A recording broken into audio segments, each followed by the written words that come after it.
আল্লাহ পাক বলছেন এই মহাবিশ্ব এবং এই পৃথিবী একটা বিন্দুর মধ্যে কেন্দ্রীভূত ছিল, একটা বিন্দুর মধ্যে কেন্দ্রীভূত ছিল। ফাফাতাকনাহুমা, আল্লাহ পাক এটাকে বিস্ফোরিত করে দিয়েছেন, পৃথক করে দিয়েছেন। এটা কিসের দলিল?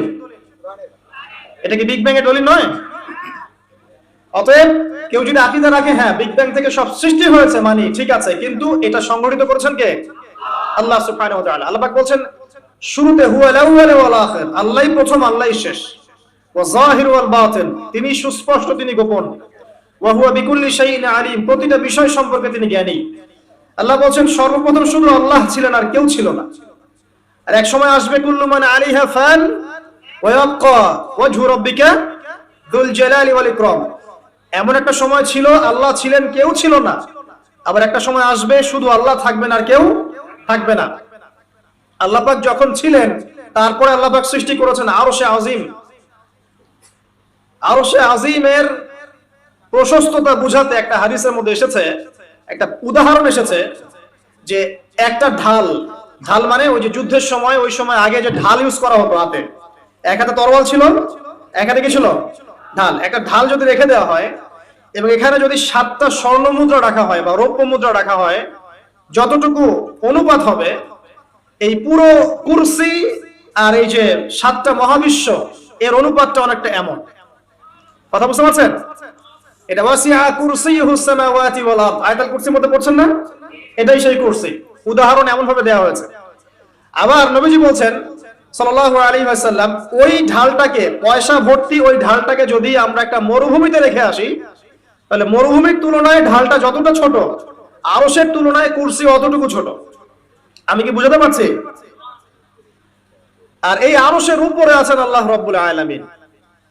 তাহলে চিন্তা করেন আল্লাহ রাব্বুল আলামিন কত ম্যাসিভ, কত বড়। এটাই বলি আমরা আল্লাহু আকবার। যখন আমরা মাথা নত করি আমরা কি বলি? আল্লাহু আকবার, আল্লাহ পাক সবচেয়ে বড়। এটাই হচ্ছে আকবার শব্দের মিনিং। আমরা বলি সুবহান রাব্বিয়াল আ'লা, এটা আ'লা এর মিনিং।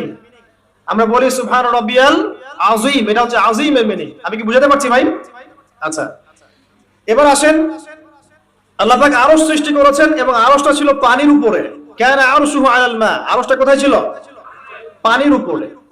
এরপর আল্লাহ রাব্বুল আলামিন 7টা মহাবিশ্ব সৃষ্টি করেছেন মাত্র 6 দিনে। কয় দিনে?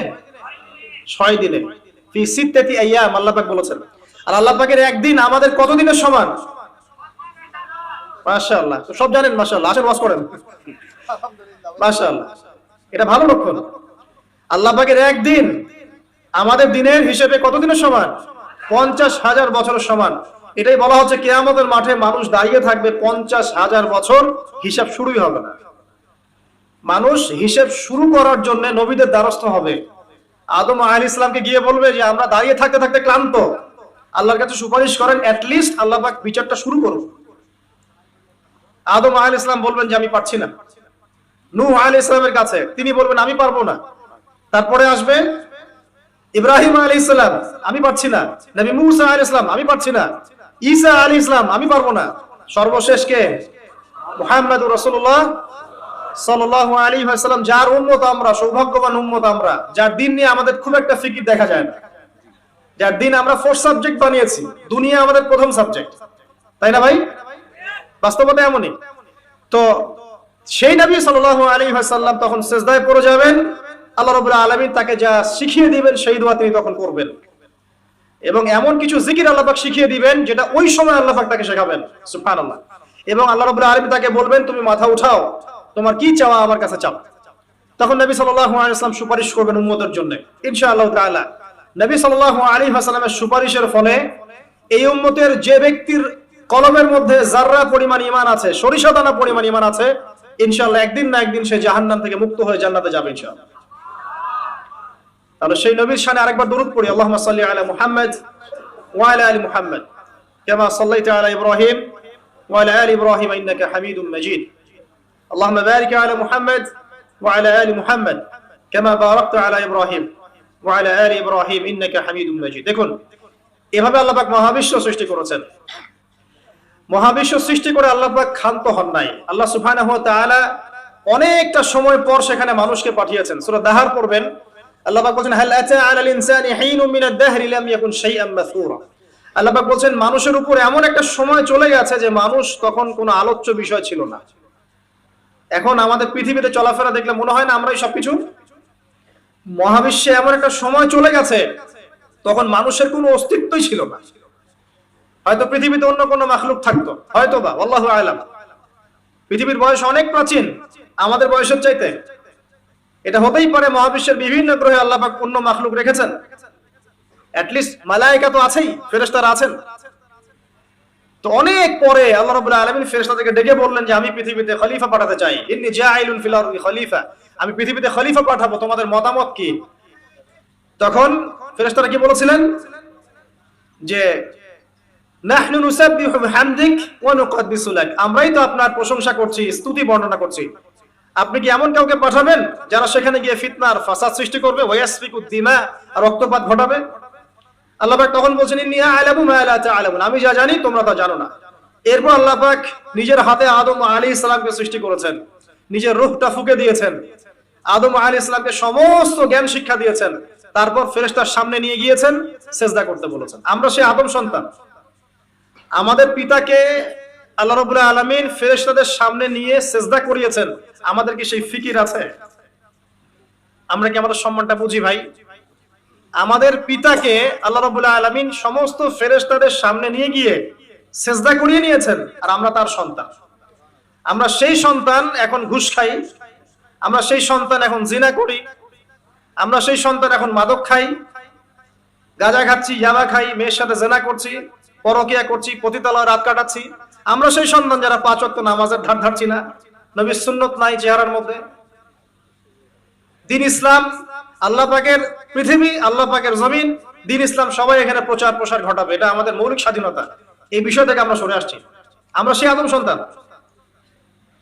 দেখুন নবী সাল্লাল্লাহু আলাইহি ওয়াসাল্লাম একটা হাদিস বলেছেন, ভয়ঙ্কর হাদিস। কিয়ামতের মাঠে এই যে একটা অবস্থা বললাম, সবাই নবীদের দ্বারস্থ হবে, ঠিক এরকমই আদম আলাইহিস সালামকে আল্লাহ পাক ডাকবেন, ডেকে বলবেন যে তোমার সন্তানদের মধ্য থেকে জাহান্নামীদেরকে আলাদা করে দাও। আদম আলাইহিস সালাম বলবেন যে ইয়া আল্লাহ, কতজনকে আলাদা করে দিব? আল্লাহ পাক বলবেন প্রত্যেক 1000-এ 999 জনকে জাহান্নামের জন্য আলাদা করো। চিন্তা করতে পারলেন? প্রত্যেক 1000-এ 999 জনকে জাহান্নামের জন্য আলাদা করা হবে। হাদিসটা শোনার সাথে সাথেই সাহাবায়ে কেরাম রাদিয়াল্লাহু আনহু চোখ দিয়ে পানি ঝরঝর করে পড়তো। তখন নবী সাল্লাল্লাহু আলাইহি ওয়াসাল্লাম তাদেরকে বললেন যে তোমরা দুশ্চিন্তাগ্রস্ত হও না, কারণ জান্নাতে যারা যাবে তাদের মধ্যে আমার উম্মতের সংখ্যাই বেশি হবে। তবে সেই কাজ তো কিছু করতে হবে নাকি? সেই কাজের মধ্যে প্রথম যেটা আপনাদেরকে বলছিলাম, 5 ওয়াক্ত নামাজ আল্লাহর ওয়াস্তে জামাতের সাথে আদায় করুন। পারবেন না ভাই? আল্লাহ পাক তৌফিক দান করুন। যত পাপী হয়ে যাক আবার উঠে দাঁড়ান। রাতে পর্ন দেখেছেন, তওবা করেন, উঠে দাঁড়ান। আপনার গার্লফ্রেন্ডের সাথে জিনা করেছেন, তওবা করে ফিরে আসেন। মাদক সেবন করেছেন, ইনস্ট্যান্ট তওবা করে ফিরে আসেন। কারো ক্ষতি করেছেন, তওবা করে ফিরে আসেন। মানে আপনি নামাজটা ছাড়েন না। মানুষ আল্লাহর পথে চলতে গেলে সবসময় একই গতিতে চলতে পারে না। আল ঈমান ইয়াজিদু ফিত তাআ ওয়া ইয়ানকুসু ফিল মাসিয়া, বলা হয় ঈমান হচ্ছে আনুগত্য বৃদ্ধি পায় আর আল্লাহর অবাধ্যতায় কমে যায়। আল্লাহর পথে চলতে গেলে হোঁচট খায় মানুষ। অনেক সময় দেখা যায় যে খুব ভালো আমল করছি, মনে হচ্ছে আমি খুব ভালো লেভেলে আছি, ঠিক ওই সময় দেখবেন একটা ভুল হয়ে গেছে। এটা হয় না? পাসলিপ করে না মাঝে মাঝে? ওই সময় আবার উঠে দাঁড়াবেন, আবার তওবা করে ফিরে আসেন, ওযু করে ফিরে আসেন, আবার জায়নামাজে মুসল্লায় দাঁড়ান, সালাত পড়েন। সালাত ছাড়েন না ইনশাআল্লাহ। কারণ নবী সাল্লাল্লাহু আলাইহি ওয়াসাল্লাম বলেছেন লা তাতরুকান্নাস সালাহ, ইয়া মুআজ, হে মুআজ রাদিয়াল্লাহু আনহু, কখনোই সালাত ছেড়ে দিও না। লা তাতরুকান্নাস সালাতাল মাকতুবাতা মুতাআম্মিদান, কোশ্চিনকালেও তোমার উপর ফরজ সালাতকে ছেড়ে দিও না, কারণ মান তারাকা সালাতা মুতাআম্মিদান ফাকাদ কাফার, যে ব্যক্তি ইচ্ছাকৃতভাবে ফরজ সালাতকে ছেড়ে দেয়, ফাকাদ কাফারা। আলেম ওলামা আছেন, জিজ্ঞাসা করবেন ফাকাদ কাফারা এর অর্থ কি? যে ব্যক্তি ইচ্ছাকৃতভাবে ফরজ নামাজকে ছেড়ে দেয় সে ব্যক্তি যেন কুফরি করলো। বরেণ্য আলেমরা বলেছে ইসলামের লিস্ট থেকে নাম কাটা পড়ে গেল যতক্ষণ না সে তওবা করে ফিরে আসছে। ইমাম আবু হানিফা রাহিমাহুল্লাহ, আমাদের হানাফি মাযহাবের ইমাম, তিনি বলেছেন কেউ যদি নামাজ ছেড়ে দেয় তাকে 3 দিন জেলখানায় বন্দী করে রাখতে হবে। জি, এবং তাকে তওবা করতে বলতে হবে। যদি সে তওবা করে তার শাস্তি মাফ, নামাজ আবার সে শুরু করবে। তওবা না করে তাকে ওইখানেই শাস্তি দণ্ড দিতে হবে। এমনটা বলেছেন কে? আমাদের ইমাম সবচেয়ে নরম ফতোয়া এটা।